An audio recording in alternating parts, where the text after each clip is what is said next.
Olá pessoal, tudo bem? Aqui é o Thiago e nesse vídeo de hoje eu vou dar destaque a mais um filme que faz parte desse quadro clássico e pessoal, Os Filmes da Minha Vida. Esse filme que eu vou destacar aqui, eu acho que ele não recebe o crédito que ele deveria. Existem muitas outras produções do cinema oriental que também envolvem artes marciais que acabam recebendo muito mais crédito, como O Herói e até mesmo O Tigre e o Dragão, mas esse aqui é um dos meus preferidos. O Clã das Adagas Voadoras, do Zhang Yimou. Vamos lá? Eu não sou muito de usar e até eu tento evitar a utilização de muitas hipérboles para falar sobre determinados filmes, até porque essa característica acaba realçando muito mais a nossa limitação de argumento, né, do que propriamente reforçar um elogio que a gente gostaria de destacar, né, sobre aquela determinada obra. Mas se perfeição existe, o Clã das Adagas Voadoras está muito próximo disso. É um filme perfeito, ou melhor, quase perfeito, né? Até porque perfeição não existe, não é mesmo? Mas o que faz com que esse filme tenha me despertado tanta atenção, faça com que eu reconheça e queira reforçar tanto os méritos que existem dentro dessa narrativa.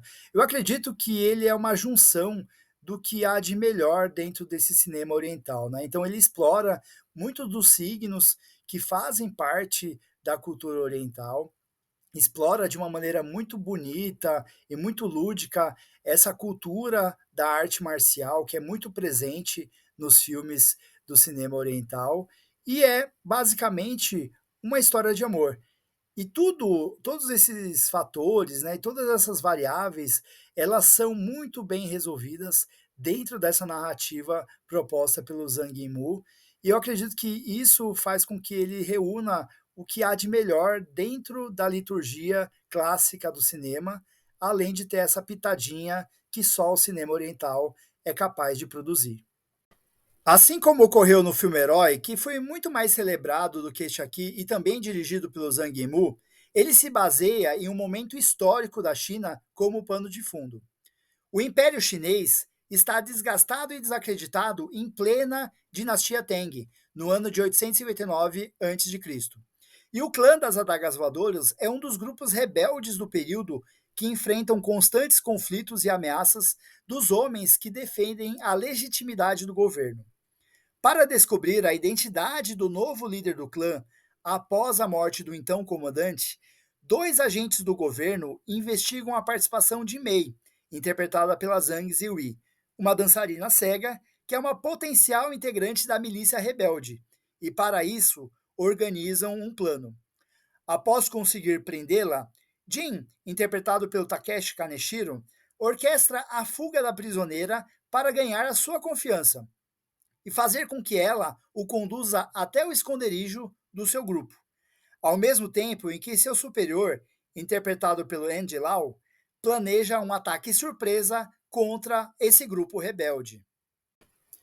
A princípio, essa construção da narrativa vai sendo apresentada de uma maneira bem simples e casual, vai acompanhar esse plano de fuga entre o Jin e a Mei, e à medida que eles vão interagindo, eles vão construindo uma relação cada vez mais forte, né? Os sentimentos que eles passam a se descobrir, né, nessa relação entre os dois, né, que são praticamente inimigos, vai se tornando cada vez mais crescente, de uma maneira gradativa. Então eles vão mostrando que eles têm afinidades muito entre eles, né? O que serve para estabelecer esse paralelo, né? De que às vezes a gente vê as pessoas como inimigos, né? Mas que a gente tem laços, né? E tem traços que são muito parecidos, né? Então toda essa construção desse relacionamento entre os dois, desse sentimento, dessas afinidades que esses dois personagens passam a construir é muito bem estabelecida pelo roteiro. Além disso, o Zhang Yimou ele apresenta alguns momentos assim de rara beleza e de que demonstram um virtuosismo técnico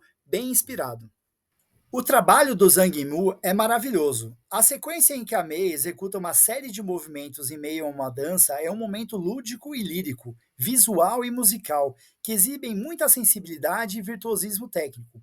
O apuro e o requinte da produção são de encher os olhos, desde a fotografia belíssima, riquíssima em cores e texturas, a trilha sonora, cujas composições são muito harmônicas, sendo que em alguns momentos as melodias mais tensas são tão intensas quanto o que estamos vendo. Além, é claro, do primoroso trabalho de direção na sincronia das imagens e na condução das mais diversas sequências de lutas que permeiam o filme ao longo de sua duração. Eu considero que uma das grandes virtudes, um dos grandes méritos desse O Clã das Adagas Voadoras é que o Zhang Yimou realiza dentro desse filme uma proposta totalmente diferente, por exemplo, do filme Herói, que ele também foi responsável, né. Aqui, ele tem uma preocupação muito genuína em fortalecer a credibilidade dessas sequências de luta, por mais extravagantes que elas sejam, né. Então, a câmera está sempre muito posicionada próxima dos personagens, para justamente legitimar, dar essa credibilidade para tudo que o espectador está vendo, né. Então isso fortalece muito a essência realista que ele quer exprimir, né, que ele quer, projetar através das imagens, através dessas sequências, né. Enquanto o herói, ele estava muito mais interessado no espetáculo visual, aqui ele está muito mais interessado em como essas sequências de ação, elas vão servir para fortalecer a relação entre esses personagens. Não há viagens nem maneirismos, a câmera fica tão próxima dos lutadores justamente para captar a essência dos golpes. Sendo assim, não é difícil acompanhar as sequências sem desviar o olhar de cada detalhe que beira o perfeccionismo. As cenas são ótimas e fica até injusto apontar uma em especial, mas a que ocorre em um bambuzal utiliza-se dos méritos gravitacionais para nos conduzir em uma sequência no mínimo fantástica, mas o fato é que tudo no filme é muito especial. Aliás, tão especial quanto um elemento do filme que conseguiu me deixar de queixo caído. E não se deve a nenhuma sequência de arte marcial, que se trata do elenco. O elenco de O Clã das Adagas Voadoras é de um calibre altíssimo, né? A gente está tão acostumado a ver os atores e atrizes orientais interpretando estereótipos em produções mais comerciais, principalmente aquelas que vêm do cinema dos Estados Unidos. E aqui você reconhece como eles são muito virtuosos na maneira como eles defendem os personagens, né? A Zhang Ziyi, por exemplo, além de demonstrar aí toda a sua beleza, ela conduz uma personagem com extrema sensibilidade, sendo que a personagem ela é cega e mesmo assim ela consegue ter um virtuosismo muito grande para demonstrar essas emoções, né, que são características da personagem, justamente através do olhar, né? O que demonstra que ela tem um refinamento e uma preocupação muito genuína em legitimar a sua personagem através de todos os recursos que estão disponíveis para ela, inclusive a questão do olhar, mesmo se tratando de uma personagem que é cega. Já o Takeshi Kaneshiro, além de estabelecer uma dinâmica de cena muito forte com a sua parceira, né, com a Zhang Ziyi, ele também consegue legitimar esse personagem jovem que passa por todo esse processo de transformação, né? Ele começa como um jovem idealista, que acredita muito nos ideais aí do governo, ele demonstra assim muito ímpeto para seguir o plano, né? Mas a partir do momento que ele começa a se apaixonar, ele vai percebendo que ele precisa escutar muito mais o coração do que propriamente as ordens, né. E esse processo de humanização, de transformação, é muito bem definido pelo ator.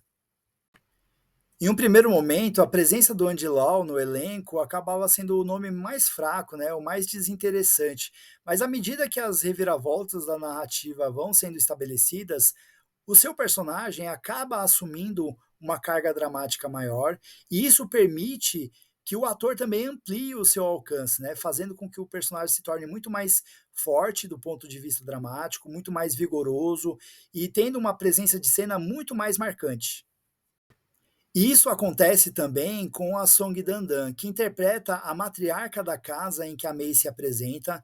A sua personagem parecia ser secundária ou não ter tanta importância dentro da trama, mas as reviravoltas fazem com que o seu papel se torne ainda mais importante para a gente entender todas as motivações dos personagens. E essa veterana, a atriz, né, faz com que esse personagem enriqueça diante dos nossos olhos. O roteiro de O Clã das Adagas Voadoras reúne elementos já conhecidos do cinema clássico, porém permite-se, no geral, a consideração de ser muito bem resolvido. E bem resolvido não apenas pelo mérito de conseguir amarrar e alinhar as reviravoltas pelas quais a trama passa até o seu final, mas por ser tão bem resolvido ao se assumir como uma história de amor de fato, uma batalha de corações ofegantes diante de um ideal, porém incapazes de controlar a paixão frente aos inimigos.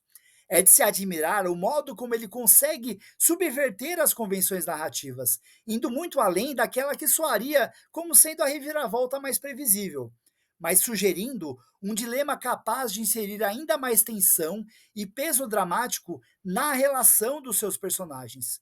Os cada vez mais constantes retornos a momentos anteriores das histórias tornam o clímax do filme inquietante, aumentando, reduzindo ou realimentando as esperanças dos personagens, assim como do próprio espectador, quase todas bem condizentes e coerentes. A única exceção fica por conta de uma última sobrevida que o roteiro permite a um dos personagens, mais próximo ao fim do filme, que conduz a narrativa a um final dramático e bonito, mas que poderia ser muito mais impactante. O filme poderia ter acabado sem essa reviravolta final.